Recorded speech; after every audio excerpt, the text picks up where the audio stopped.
Hey guys! So when we left, Mrs. Medlock was talking to Dr. Craven about how Colin didn't own the whole orange. George is joining us today. Say hi,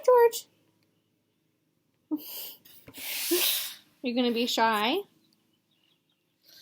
That night, Colin slept without once awakening, and when he opened his eyes in the morning, he lay still and smiled without knowing it.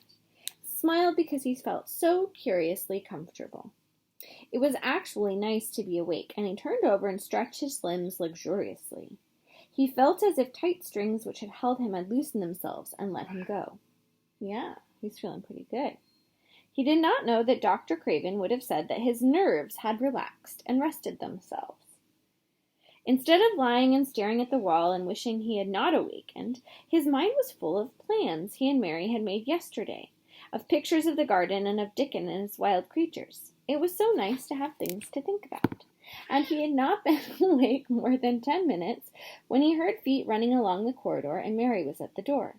The next minute she was in the room and had run across to his bed, bringing with her a waft of fresh air full of the scent of the morning. "You've been out! You've been out! There's that nice smell of leaves!" he cried. Yeah, I know. He's pretty excited. She had been running, and her hair was loose and blown, and she was bright with the air and pink-cheeked, though he could not see it. "It's so beautiful," she said, a little breathless with her speed. "You never saw anything so beautiful. It has come. I thought it had come that other morning, but it was only coming. It is here now. It has come. The spring. Dickon says so." "Has it?" cried Colin.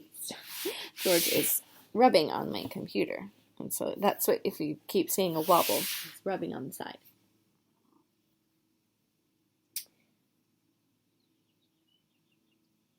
"Has it?" cried Colin, and though he really knew nothing about it, he felt his heart beat. He actually sat up in bed. "Open the window," he added, laughing half with joyful excitement and half at his own fancy. "Perhaps we may hear golden trumpets." And though he laughed, Mary was at the window in a moment, and in a moment more it was opened wide, and freshness and scents and bird songs were pouring through. "That's fresh air," she said. "Lie on your back and draw long breaths of it. That's what Dickon does when he's lying on the moor. He says he feels it in his veins, and it makes him strong, and he feels he could live for ever and ever. Breathe it, breathe it." She was only repeating what Dickon had told her, but she caught Colin's fancy. "Forever and ever?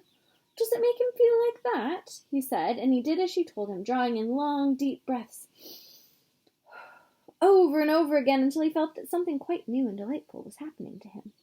Mary was at his bedside again. "Things are crowding out of the earth," she ran on in a hurry, "and there are flowers uncurling and buds on everything, and the green veil has covered nearly all the gray, and the birds are in such a hurry about their nests for fear that they may be too late, that some of them are even fighting for places in the secret garden. And the rose bushes look as wick can be." Remember, wick means alive. "And there are primroses in the lanes and woods, and the seeds we planted are up, and Dickon has brought the fox and the crow and the squirrels and the newborn lamb." And then she paused for breath. The newborn lamb Dickon had found 3 days before lying by its dead mother among the gorse bushes of the moor. It was not the first motherless lamb he had found, and he knew what to do with it. He had taken it to the cottage wrapped in his jacket, and had let it lie near the fire, and had fed it with warm milk. It was a soft thing with a darling, silly baby face, and legs rather long for its body. Dickon had carried it over the moor in his arms, and its feeding bottle was in his pocket with a squirrel. And when Mary had sat under a tree with its limp warmness huddled on her lap, she had felt as if she were too full of strange joy to speak. "A lamb! A lamb! A living lamb who lay on your lap like a baby!" She was describing it with great joy, and Colin was listening and drawing in long breaths of air when the nurse entered. She started a little at the sight of the open window. Remember, Colin's been screaming and having tantrums for years that fresh air will kill him, so she's not sure what to make of this. She had sat stifling in the room many a warm day because her patient was sure that open windows gave people colds. "Are you sure you're not chilly, Master Colin?" she inquired. "No," was the answer. "I am breathing long breaths of fresh air. It makes you strong.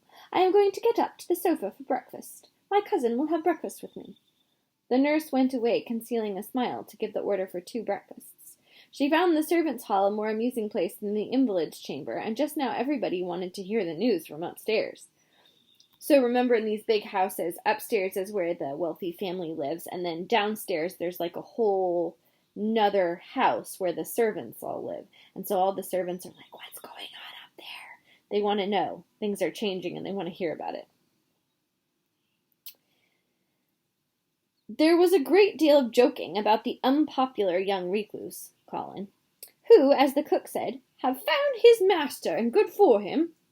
Mary's his new master. The servants' hall had been very tired of the tantrums, and the butler, who was a man with a family, had more than once expressed his opinion that the invalid would be all the better for a good hiding. That means a good spanking. So that Colin is not popular with the servants, as you can imagine. When Colin was on his sofa and the breakfast for two was put on the table, he made an announcement to the nurse in his most Rajah-like manner. A boy, a fox, a crow, and 2 squirrels, and a newborn lamb, are coming to see me this morning. I want them brought upstairs as soon as they come, he said. You are not to begin playing with the animals in the servants' hall and keep them there. I want them here. The nurse gave a slight gasp and tried to conceal it with a cough. Yes, sir, she answered. This poor nurse, she's been taking care of him for years. He won't open the window, he won't do anything, and all of a sudden he's like, a lamb and squirrels and a fox are coming to see me. And she's trying to take it all in.